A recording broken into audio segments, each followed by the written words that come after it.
Are you stuck in the paycheck to paycheck cycle, wondering where the hell did my money go to? And why it disappeared right after payday? Does the 25th feel like a fresh start, but then by the second week, you broke again? Believe me, I've been there. But if that's you, then this video is for you. It's about to be a game changer. Hey, what's up, everybody? It's your boy Marchelino, an aspiring professional accountant with nearly 40 months in this accounting space and in the real finance world. Welcome to the Modern Day Trader, where we speak about my trading journey, personal finance, and real life lessons that will get you and myself to financial stability. If you're ready to take control of your cash and your life and stop guessing where your money is going to, then hit the subscribe button and help us get to 1,000 subscribers. Let's grow together. In today's video, we're diving into budgeting. More specifically, why so many of us, especially people of color in that community, have not been taught about money. Let's fix that. Let's stretch your money. Let's build confidence in our finances and let us create real change starting today. Let's get into it. Okay, guys, let's jump into it. So, as I mentioned, most South Africans and most people of color today have not gotten proper lessons of how to treat money and what to do with your money. So, I just wanted to break it down to the bare minimum of what accounting is and understanding money. So, what you can see in front of you right now is 4 quadrants. The 2 on the left displaying the income statement and the 2 on the right displaying your balance sheet, also known as your financial position. So simply put, we have our income, and what I found is that most people have a fixed income in the form of a salary. So let's just write sal, right? And this is fixed, and most people in South Africa know what their salary is. They can tell you off by heart, or they can be blind, they can be deaf. They probably know what their salary is, right? They know that 10,000 is coming in, or that 20,000 or 8,000 is coming in every single month, unless anything happens out of the ordinary. They know that figure because it stays the same for 12 months and then an increase will come. Then we get our expenses. And so we're going to get the income. It will be less all expenses. This is all of your petrol. This is your bond payment. This is your water rates, taxes, etc. Right? And you will either have a surplus or a deficit, meaning you probably wait in. The minute you have a deficit, you are going from the income statement into the balance sheet at the bottom. So that means if you have a deficit, your expenses are more than your income, and you're more likely than not using a credit source, right? Now let's jump into the balance sheet and understand what the balance sheet does. So simply put, assets are something that will basically give you future economic benefits in an accounting perspective, right? But if we just think about it logically, an asset is something that adds value to your life and will get better over time, right? A liability is something where you have an obligation to pay. You will have to pay something such as a credit card payment, a loan, etc. Right? So those are your liabilities. Now, this is the key. You know what your income is. Majority of South Africans do not know what their expenses are. And this is why I wanted to speak about budgeting. If you know what your expenses are, regardless if you are earning 8,000, if you are earning 10,000, if you are earning 15,000 or even 5,000, the biggest excuse that people give to save is that they don't have money. But then if you ask them, what are your expenses, right? They'll know what the 3 biggest expenses are because they know they pay it every month, more likely than not. But all the other expenses after that, they don't know what it is and what the exact figure is, right? And that brings up an excuse to say, I can't save. But the minute you start to list these things down, let's say X, Y, Z, and this is 500 Rand per month. That is 700 Rand per month. That is 800 Rand per month. And you start to understand what your exact expenses are per month. On average, you can start to budget, and you can understand that if you had, for instance, 8,000 Rand a year, you can now start to understand that you can say, okay, realistically, my most important expenses are these, which is your bond payment, which is your water, your rates, your taxes, your groceries.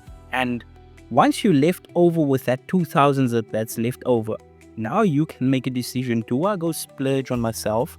Do I buy my family some good food once a month? What do I do, right?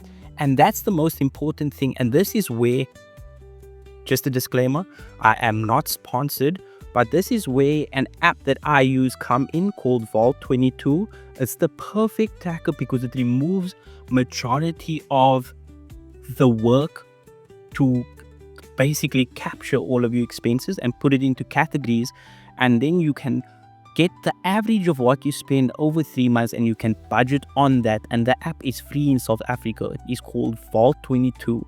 Capture all of your expenses, you realize what you have left over per month. And my theory is that if you do have an amount here in liabilities, right, which most South Africans do have, we either have credit card, a credit card balance, we have a bond, we have a car payment, we have whatever. My theory is that once you can understand what your expenses are, I'm not trying to say get to this 65% expenses so that you can save 20%, so that you can have 15% left over to spend for yourself, or you can use 70% and the 30, which is split into 15, and all of these complex ratios that people's using. What I am saying, in South Africa today, I understand that getting a job is hard, and I understand that getting a high salary is hard. What I'm saying is, this salary right here, unless you're going to increase what you're getting in your income, and your salary is the only thing, you need to understand what your expenses are. And getting from a month-to-month paycheck is simply by looking at what all your expenses are. Your expenses add up to 7,000 for the month. These are all of your needs. You need to pay these. You still have a 1,000 left over. What are you going to do with that 1,000? What are you going to do with, if you're this person earning 8,000, you have 7,000 that you need to take care of your family. You might be straight out of university and you might take care of your family because they put you through university. You need to do things that helps and contributes to your family's well-being, which I understand. So I can't say necessarily do this 80-20%. What I'm saying is, what you do with this depends on whether you have liabilities or you have assets. Because I can tell you that being able to be debt-free gives you a peace of mind that no other person or nobody can explain to you unless you actually do it on your own, right? So my objective would be to first pay this off. Use this extra surplus, try to get yourself into a surplus, and if you can't, then I suggest getting a side hustle. Get a side hustle to get some extra cash. The important thing that when you get the side hustle is to not increase the expenses. Don't increase the expenses. Don't fall into the trap that now you're making more money, you make an extra 2,000, now you're sitting at 10,000, and now you want to increase your expenses from 8,000 to 10,000. The reason why you're getting the side hustle is to get rid of these credit card payments, get rid of the car payment, get rid of the bond payment, and get rid of any revolving loans as fast as possible, so that you can then take the money that's going into here all the way up here. And what assets are things that are gonna grow over time. And once you have things like a RA, you investing in your TFSA, which is your tax-free savings account, where you get a tax benefit. Yes, it's gonna be after tax, and you're gonna have to use this 2,000 that you got from your side hustle. But the good thing is that when you invest 36,000 per year into your TFSA, whatever you do with it, whatever asset you invest into, whatever investment you make, SARS will not tax you on that, right? And that's the basics. And it all starts with budgeting. Everything starts with budgeting, understanding whether your expenses exceeds your income, whether it equals your income, or is there a slight cash surplus. If there is a slight cash surplus, what do you do with that money? My suggestion is take 20%, do whatever you want, what you wanted, and then you decide what your goal is. Is your goal firstly to pay off liabilities and then start investing, or alternatively, is your goal to split that 80% that you have left of your cash surplus between your liabilities and your assets? Now, what I can say is that generally liabilities have a higher interest rate than the assets, so it's always a good idea to pay off your liabilities first with this extra surplus. So guys, that was quite a mouthful. I just wanted to give you guys two quick examples. Both people are in the same scenario. They're taking care of their families. They're earning 10,000 Rand. The expenses total up to 8,000 Rand. So one person has a budget and understands what the expenses are. And let's add another scenario to it. They both have debt of 10,000 Rand and they have no assets to their name, right? The one person A has a budget and understands that their main expenses for the month is 8,000 Rand. The second person has no budget at all and still has the liabilities. Person A is more likely than not going to take that extra 2,000 surplus and start paying off their debt, right? They're going to take a portion to enjoy themselves, 20%, which would be 400 Rand. And then they have the 1,600 Rand. And with that 1,600 Rand, they would have paid their loan or their credit card debt off by about, I think, 6 months. I might be wrong, might be incorrect, might be 8 months, but they would have paid it off within a year, right? Person B, who has no budget, doesn't know what the expenses are. They have the same income. Person B is more likely than not going to end up in more debt. And the reason why I'm saying this is the minute you don't know how much you actually spend and you're already in debt, you're more likely than not going to end up in more debt until shit hits the fan and you need to decide what to do.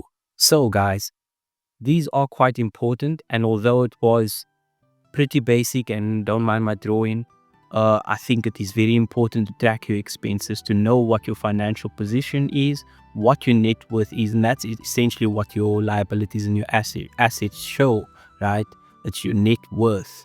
So it's very important to know that, and then how to funnel money from the income statement into the balance sheet, clearing off the liabilities and then increasing the assets over time. And I hope that this have somewhat given you a understanding of what to do with your money and how to move your money in order to be in a better financial position. So if this was of any help to you, hit the subscribe button and help us to get to 1,000 subscribers, right? That would be a big goal. 1,000 subscribers, and we continue growing together, we continue doing together, and we continue moving together. With that being said, please don't forget that failure is feedback, feedback is knowledge, and knowledge is power. From your boy Marchelino at the Modern Day Trader. Peace out, man.